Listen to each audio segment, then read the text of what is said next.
Welcome to the Unwashed Asses, episode 74, recorded for Monday, January 21st, 2019. Happy MLK Day, Martin Luther King Jr., the good doctor, the good reverend, the man whose holiday is really only celebrated in inner cities from my experience. Or you grow up in rural, middle of fucking nowhere, Midwest town, you don't get it off. You acknowledge it, you're not getting your mail that day, but that's about all that happens. So when I say it's strange that I finally work for a company that observes the holiday, you can understand. Yeah, it is a legitimate holiday. It's one that's recognized across the country, but it's one that's not really celebrated all that much. It's kind of like if they gave you Valentine's Day off, and not to besmirch the good Dr. King, but it's kind of fallen in that same ballpark. But no, I'm at work today. I volunteered because I like money. If you have easy projects for me that give me lots of money, I'm willing to do them. I'm very motivated by the green stuff. That being said, tired. I feel like I start a lot of episodes off like that though. I'm tired. Everything's hard. Woe is me. But no, I'm just like mentally exhausted. Working out in the snow really fucking sucks. It will physically take a toll on you, and you know, today kind of started off really rough. Where I think the furnace died last night. We woke up, it was 58 degrees in the old abode this morning. Left a message for the property manager. Hey, you know, when you get a chance, if you wouldn't mind sending maintenance over so our cats don't freeze to death, that'd be super.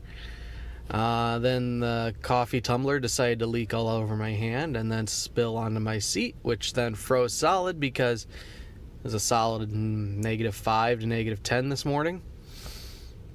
And then, first job involves me climbing under an enclosed deck and belly crawling my way to fix an outlet. And then we have aggravated customers because somebody dropped the ball, and that's kind of what's leading me into my topic for the day is social quota. When I say social quota, it's kind of like picture your gas tank in your car.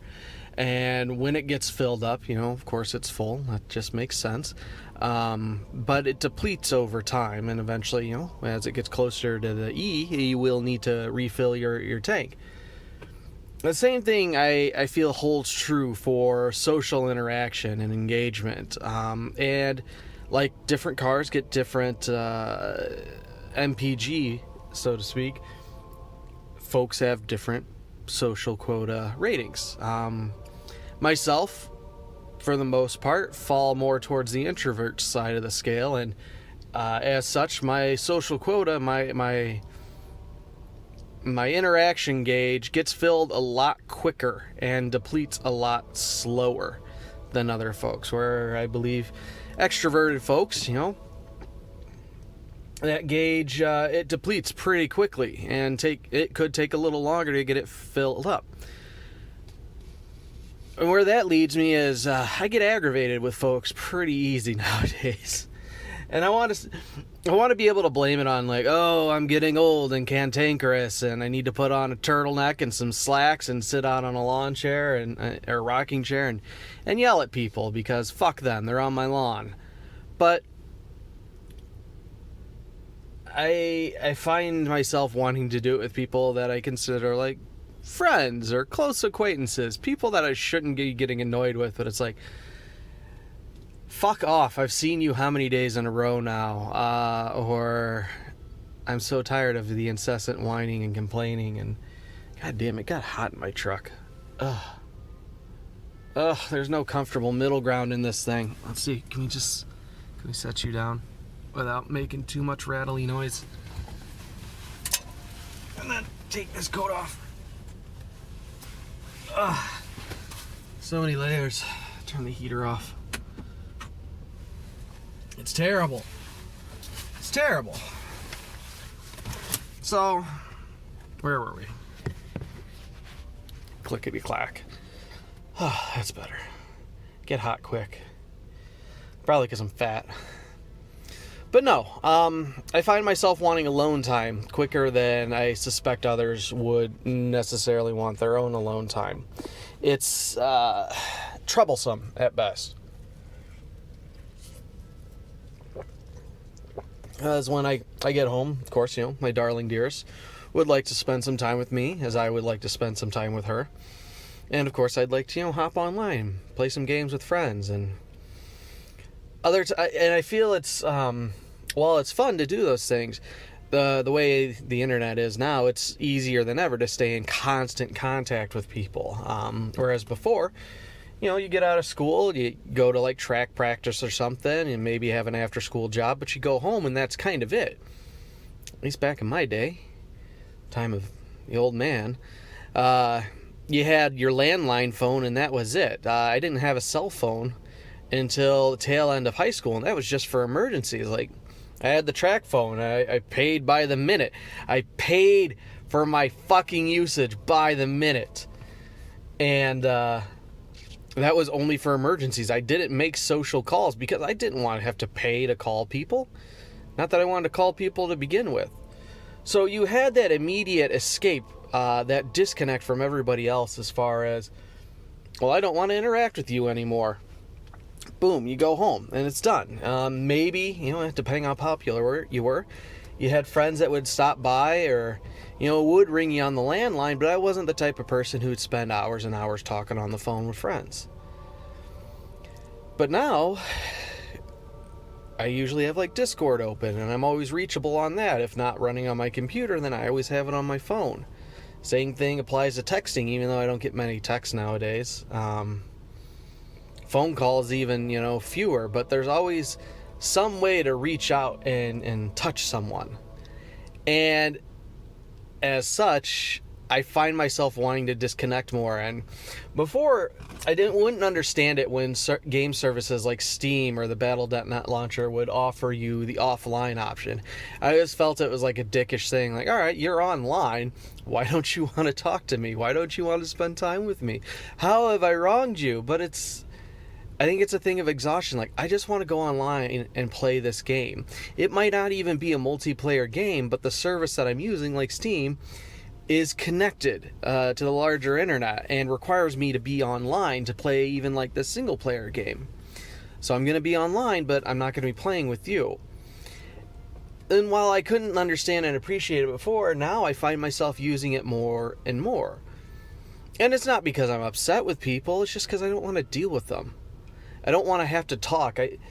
I reach points where the act of actually talking to someone is physically exhausting to me. It's tiresome and it's borders on aggravating because I just don't want to fucking deal with it. And I realize it's ironic that I'm try to dedicate 45 minutes a week just to ramble incessantly in your ears when I don't want to, be bothered talking to somebody that's close to me. But that's how it gets. It's like, I just want to be quiet. Can't we coexist in this quiet peace? We have some downtime between jobs. I don't necessarily want to go hang out all the time. There are some days where I just want to ride solo, get my shit done, and enjoy the peace and quiet in between jobs instead of constantly being called like, hey, you want to go hang out at this park together? Or do you want to go back to the shop and do this? It's like, no. But I can't tell you no because there's societal pressure that says I can't be a dick. And maybe I can, I just don't know how. That could very well be the problem. It's something I'm encountering more and more in a professional environment of, how do I tell you you're a fucking idiot and I don't want to deal with you anymore, but keep it polite and professional and HR not involved? I don't know. So I'm curious to see what you guys think, and if you have your own moments where it's like, all right, I just don't want to deal with anybody right now. Or what are your coping mechanisms? How do you get away from that? How do you kind of shut off the world? Is it a thing where, you turn off your phone, you don't turn on the computer, or do you go totally offline and browse Chrome incognito like, I am a man out into the wilds with no law to tie me down and no home to call my own. I roam the dusty digital plains A scenery of ones and zeros dance before me. The only call I hear is that of the carrion cries from on high. Conversely, there are times where I do want social interaction, and I feel it's not fair to those around me, where it's like, alright, I've been telling you to fuck off, or I don't want to deal with you, or I've just been totally ghosting your ass.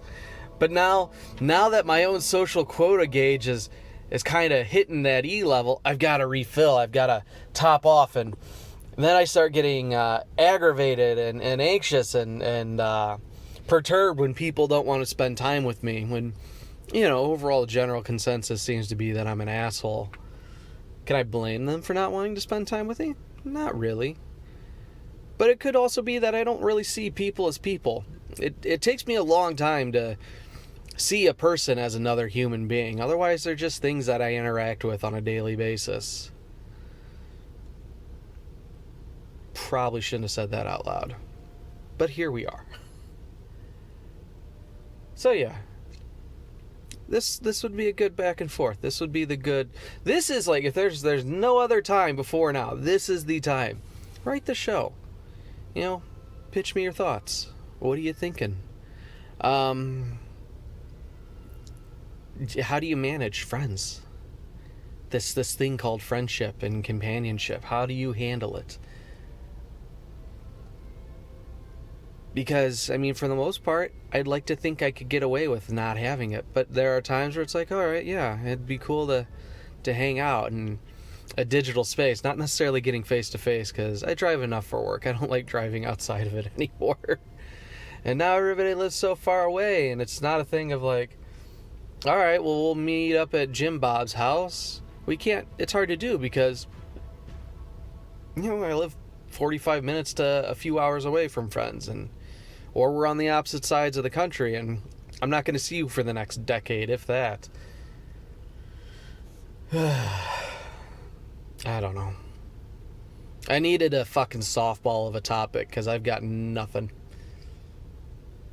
And then that came to me, like, all right, we'll talk about this, but I don't know. I need to have confidence. You got all the courage in the world, Christian. What you lack is confidence. Thanks, Grandpa. So, that's going to wrap it up. Like I said before, write the show. If you have any comments, questions, concerns, criticisms, complaints, critiques, or compliments, write the show. theunwashedasses@gmail.com. Again, theunwashedasses@gmail.com. And, of course, this year all we're asking in terms of support is tell a friend. Been tracking the stats. Been seeing a few new cities pop up. I don't know who's listening in Seoul, but you're awesome. Over in Istanbul, you're awesome. And over in Rochester or Ashburn, I see it all. Or at least what the stats, report back to me. And who knows? Maybe they're all bot services and nobody actually listens, and I'm screaming into the void about the void, caring deeply for the void, and getting nothing in return. But it is what it is. But yeah, tell a friend. That's the only way this show grows. But if you want to take it to the next step, head over to patreon.com/zeroand09. That's ZEROAND09. Pitch in $1 or $2 a month. That's all I ask. Join the happy family over there. Get exclusive monthly rewards like, producer titles or unique digital art on a monthly basis. Maybe some other stuff. I don't know. Nobody's complained so far. They seem to like it. But otherwise, we'll be back Wednesday with God knows what. I'm hoping I can scrape something together. Please email the show. I'm running low on topics. But until then, we'll see you next time.